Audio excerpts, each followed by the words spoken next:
И здравейте YouTube, аз съм Паслав39 и сега ще ви покажа как да си направите як и ефективен капан. За целта ще ви трябва динамит, датчик и камък и ако искате табела. И сега, аз искам да е до тук динамита. Копайте си местенце, само да няма светлина и да не е нощ.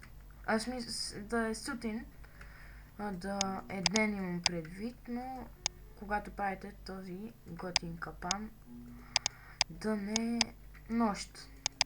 Можете да го направите, ако правите сървър и искате да пресакате своя приятел. Да му направите малка шега. И ето, аз съм един случайен минувач, който търси какво да прави. Ето. Аз искам тук да сложа тая табелка. Да го пресакам. И това ще го раздразни.